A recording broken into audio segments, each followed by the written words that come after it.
Welcome to the Creative Play and Podcast Network. Join us as we share our favorite RPGs, one-shot games, tabletop games, reviews, and convention panels. Sit back and enjoy the show.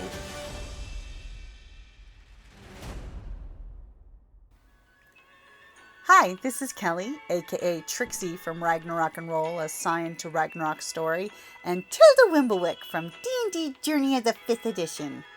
First off, I would just like to say thank you to everyone for listening to our varied adventures, as well as for rating us on iTunes and RPGpodcast.com. If you haven't rated us yet, we would greatly appreciate it if you could. And if you're looking for more ways to support our efforts, we are now on Patreon, a great site where you can help us continue making more podcasts, as well as some special surprises for our patrons. If you can, please look us up at www.patreon.com/cppn. Every little bit helps. And again, thank you for listening. Hey guys, Jim here. And Kelly. It is August the 24th, and here we are in the middle of hashtag RPGaDay2023. One of the coolest times of the year that I love, because we have to get on every day and make another post for another cool topic with a really good prompt and a positive way about RPGs and things that we love. So the 24th, this is going to be an easy or a hard one, because it is the complex / simple RPG that you play. So you have a choice. You can go super crunchy or super rules light, which is funny how we as gamers love both of those. Some games we're totally like, we want crunch. Some games we want to be chill.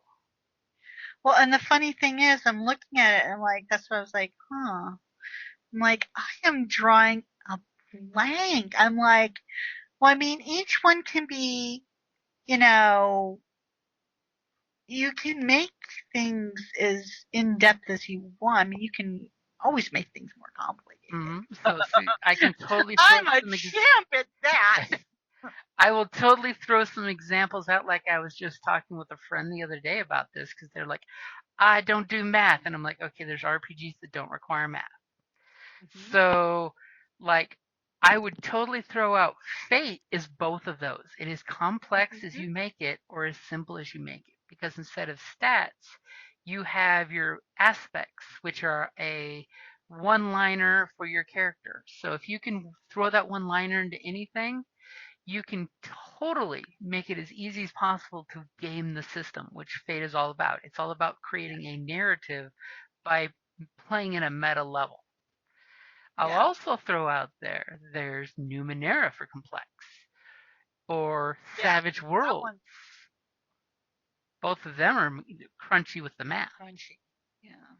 Because like with Savage Worlds, it's that whole exploding dice, trying to keep track of, okay, so the rise is this number and this number, and friends of ours that are huge in the math love it. You can see their eyes glimmer when they have to do the math passively in their brain.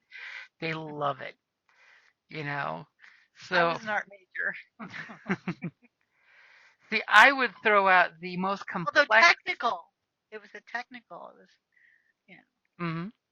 So I would throw out for complex would be the cipher system, Numenera, the Strange, because it's super complex in that you can sacrifice what is the equivalent of your hit points to make the dice roll number easier to hit. So you drop the difficulty number. Because basically when Cook came up with this, it was like, if you put in effort, the DC number drops. Because remember, he's a big D20 guy, from way back in the day. And he created a whole system based on if I'm the physical guy, it's easier for me to put in effort to make it easier. So it requires less strength than it does for the agile runner to do something strength-based, which it's super crunchy, though it's funny when you make a character. It's literally, I am a blank blank who blanks, and the devil's in the details of the game mechanics, which if you ever look at a Numenera character sheet, this thing looks like quantum science because they made it beautifully looking, but put things in weird places to make synergy on this character sheet. So it's all artistic and cluttered, and there's things that relate to other things, so the things are next to the things, which it's a great system. I'll totally throw it out there. It's a great system for your players to do one thing that he wanted, which is when they get magic stuff, they use magic stuff. Because we all know in so many RPGs you have that inventory sheet where you've got crazy magic stuff that you have forgot. You have so much you have forgotten what it is and if you're going to use it ever. Hmm. So that is totally my complex one. My simple one, I'll totally throw out as Genesis because you just throw the dice and you take the pictures apart. You take your fails and the successes and your triumphs and your despairs and you put them there and realize you're getting both and your advantage and your threats and your result is there. Yeah, I will agree that that part of Genesis is really easy. But to me, I mean, it's like the the spell casting sort of thing, like, For tearing off, is was really kind of weird to me. it's because it's very freeform. You like the Yeah, structure. You I like like a little more structure. see you like the So magic that books was, that they yeah, came out with. yeah. So for me, it was like, well, and it's a lot more loosey goosey. Mhm. I'm like, no, I want to spell, it's like, oh, well, I'm just going to kind of, so that can take a little getting used to if you're Mhm. not, you know, if you're used to a much more structured spellcasting kind of way of doing things. But other than that, I would concur. Mhm. Yeah, their magic system, just for anybody who hasn't seen it in the Genesis System base book, is it's a chart, like practically an Excel sheet, and you have your magic skill, and then, Multiple hmm charts. yeah, it's multiple charts for different types of spell casting. And as you pick a spell, I love it as a GM because you have the idea that you can be Mickey Mouse in Fantasia that pulls up his sleeves and does this grandiose spell to make all the mops and brooms come clean for him. And the problem is in, you know, magic, you only have so much skill, but the difficulty can just keep stacking. So when you create a spell in Genesis, it's more than just I flip the player's guide open and there's the spell bracket, which by the way, I will totally say on Drive Through RPG, there are a few writers who have actually written spell books with pre-made spells to make life easier for casters. Like I totally provided for you guys for that one game. Here are pre-made spells. Like the guys love it on the Weird West game because it makes their life so much easier. Uh-huh. Because on the chart, it's okay, so the range for your spell starts at short. For every increment, medium, large, extreme, you pay an extra purple dice for difficulty. Hmm. So just doing an extreme spell is 4 purple dice you're rolling against. Yeah. Then you can add extra features like would you like it to have an elemental feel?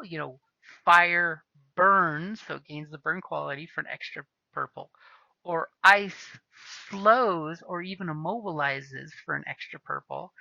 Do you want to do area effect? Is it fireball? Does it go and explode to a blast range? Well, blast will cost. So you basically are stacking up the difficulty for when you roll your dice, your magic skill, and then you see how it turns out. Which is one of the things I love is when you do your spell, it costs 2 strain to cast the spell, so that's the mana cost in the game, which we all know you can totally get strain back pretty easy.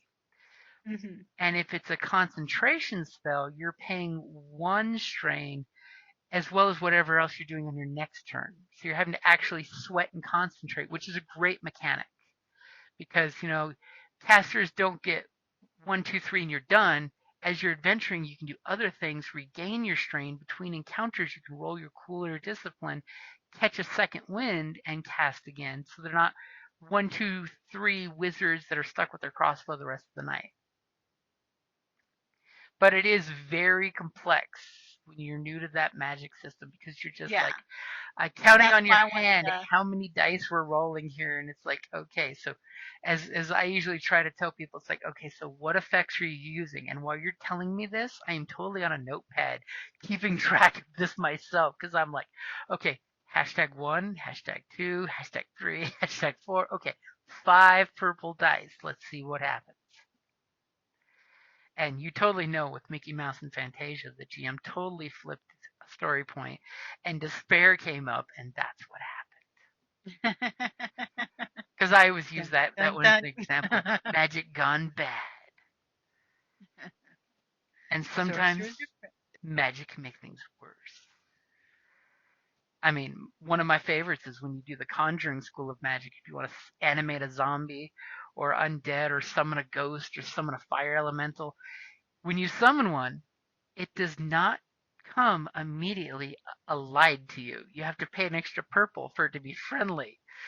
So there's always, Otherwise, it's going to try and eat you. yep, there's that moment where you're in a hurry and you want to cast a 1 purple skeleton, and you pop up the skeleton and realize I can't afford to spend the extra dice to make it loyal, so I'll just run away before it completely grows into itself.